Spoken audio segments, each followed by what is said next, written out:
Hello, everyone. Welcome to our YouTube channel. This is Frank in action again. So, this is a sudden live streaming for my subscribers here in our YouTube channel. So, I have been receiving a lot of inquiries about NativeCamp requiring our applicants to have their passport at the end of their application, and there were a lot of sentiments about this because it has I think I could understand them, especially when everyone is very pumped up to be part of the company and all of a sudden you are required to have a passport. Well, let's start first with um it depends on what nationality and where you are at when you apply for the the native camp as a teacher. So this will be a very short live streaming, guys. I just want to make it quick and answer those inquiries so I could be able to just send this video to those people who were asking me in my Facebook pages, Instagram, and also Twitter. So you can actually comment or you can actually contact me in my Facebook pages. That's Frank in Action and also Frank in Japan. So just a few update, guys. I am already now in Japan, and I'm still working at Native Camp. And yeah, so going back to our main topic for this live streaming, this is about requirements about having a passport for you to successfully, finish your application. Well, let's talk about first with those Filipinos who have dual citizenship, and of course, you will be considered as native speakers, right? So, of course, I think the thing that you have to remember is that you have to make sure that you can present your USA passport, the United States of America passport, and but there are still what I call this one requirements. So for a few months, you have to make sure that there will be no comments from the students complaining about your accent, about your English skills, about your teaching what I call this approaches. Those are very important. So once they will receive some complaints from students, there's a possibility that you will be back to the Filipino rate. Okay, so that's why passport is important when applying for native camp. Now, the other one is if you're a Filipino working abroad. So, like for example, I am now in Japan and I have to make sure that I could get my payment. Well, it is unnecessarily for me to send a passport, but it would be great if I could be able to get the money directly to my bank account where the country I am living now because I'm going to use the money, of course. So the thing is, Native Camp will not be requiring you to present a passport. It is just that they are using Pioneer.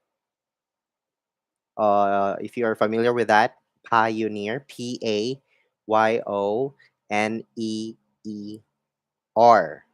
Okay, so you can actually check that one, and once you make your account in Pioneer, you have to present the passport. You understand? So Native Camp won't require you to have your passport, but you can still teach, but without getting the money. So you can actually get your money when you are already back in the Philippines, lump sum. That's the thing. Now, that's for Filipinos working abroad. Now, let's go to other nationalities. Okay, so again, Native Camp is using Pioneer to send their salary. So you have to open your Pioneer account. Native Camp will not be requiring you to get or to present your passport. They will not be getting those copies. They're not keeping it. So what you just need to do is to understand that you have to get your salary, and the requirement for getting the salary is to open a Pioneer account, and Pioneer account requires you, or the requirement for opening our Pioneer account is to present your passport to make sure they can verify where you at, and verify also the bank account where it is located. Like for example, you open your Pioneer account and you're in Japan, you have to make sure that the bank account you're gonna direct it is a USD, a US dollar, or a local account in your country. So to make it clear, Native Camp won't ask for any passport copy, or a soft copy for your passport. It is just that for you to get your salary, you have to open your Pioneer account, and Pioneer opening account needs your passport to verify compatibility with your bank account and where you are located. And of course, your name, it has to be matched. So I hope it's clear, guys. This is a very, very short live streaming for you to understand why there are a lot of people there, why there were a lot of applicants complaining about Native Camp requiring for passport. Again, Native Camp won't require you to present or send your passport only when you're a Filipino with a dual citizen, or any nationalities with a dual citizenship in America or other countries that is considered as native speakers in the Native Camp company. All right. So if you're Australian, if you are dual citizen in Australia, if you are dual citizen in Canada, this kind of stuff. Of course, you will be getting the rate of the specific nationality. But again, the thing is, you have to prove that there will be no complaints from students about you not teaching well, your accent, strong accent. So you have to make sure that you're going to adopt the accent that you are reciting. Of course, not all students will complain that. So it's not really a big deal, but if that happened, you have to take the consequences. The good thing about it, it will not deactivate your account. They will just change it to the Filipino rate, which is a little bit smaller. And that's actually sad. So if you have any questions, guys, I'm gonna give you just a minute to comment your questions. And I'm just gonna end this video in a short while. All right.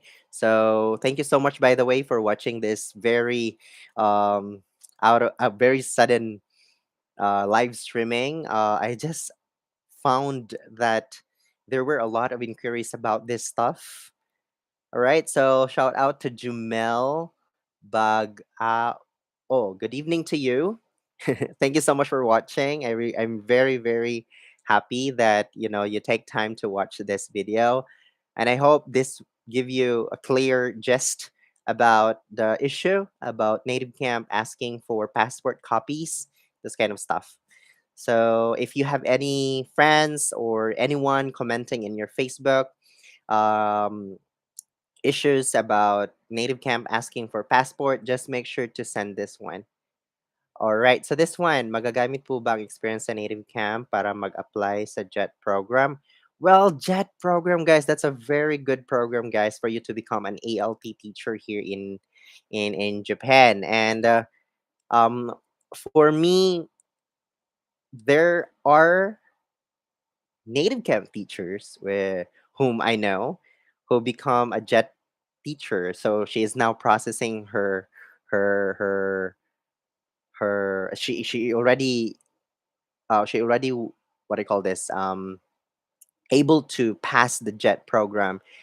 Of course, it is not, JET program really not require you to prove how good you are. Like I in my own opinion, JET requirements are very difficult to identify how they pick their teachers, because there were a lot of applicants, way experienced, doctorate degree, and then they choose those teachers that are not. So it's not really a requirement for you to prove, but it could be a great asset for you to mention that you are part of native camp as a teacher, because you're exposed to the Japanese culture, and that's why it opens the idea for you to become an ALT teacher in Japan. All right. So all right. So Jumel, nahirapan po akong gumawa ng SOP. I'm planning to apply the JET by October. You know what? If you can mention about your experience at native camp, how long you have been teaching here, and your experience of being an online ESL teacher at native camp, and how this experience influenced you to becoming an ALT teacher in Japan, then so mention it. Okay, so it's actually a real experience, and it could be an edge for you to become an ALT teacher. Please do so. I'm thinking to mention it on my SLP. Please do so.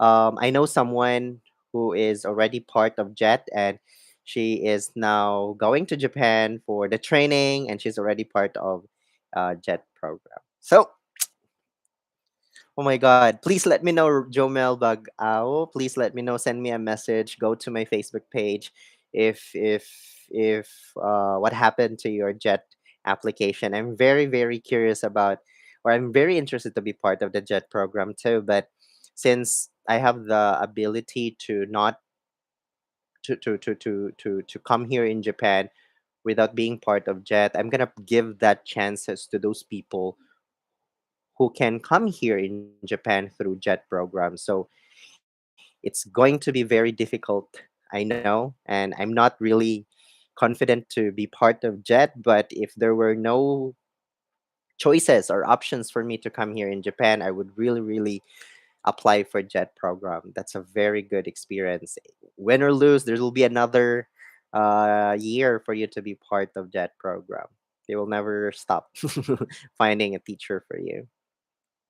Yeah, my FB page is Frank in Action, and also Frank in Japan. I think this time I am more active in the Frank in Japan page, so you can actually comment there, or you can go to the message button so you can uh, message me directly. Yes, yes, I am in Japan right now.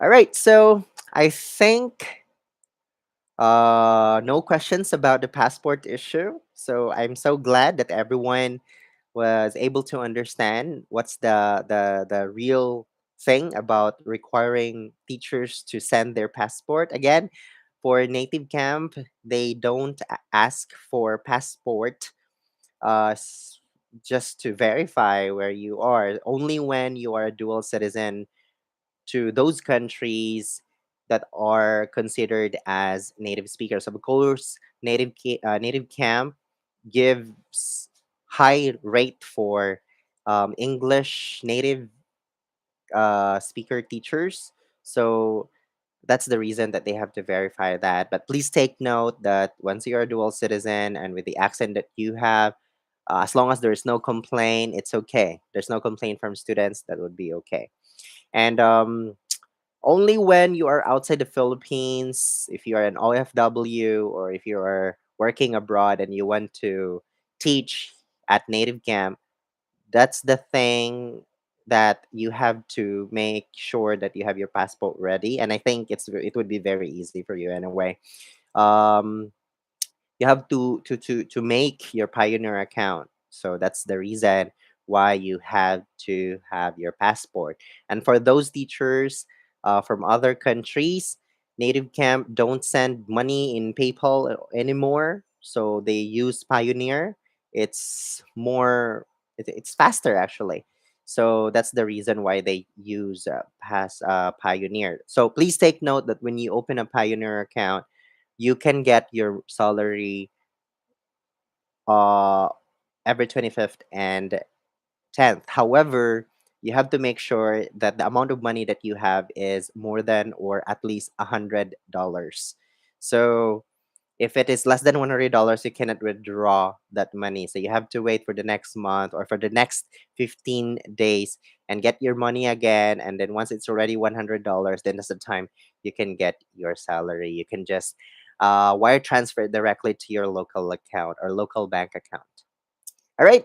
So if you have any questions, guys, please just comment below. If you were not able to watch this video during our live streaming, you can actually just comment those in the comment section below. And as much as possible, I will be making more videos answering those questions, or I will be directly answering those comments in the comment section in this video.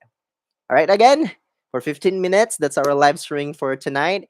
Thank you so much for watching, everyone, and see you in my next vlog, next live streaming here in my YouTube channel. Please don't forget to follow me in my Instagram, Frank in Action, and also Frank in Action FB page and Frank in Japan. So have a great night, everyone. See you in my next vlog. Bye bye.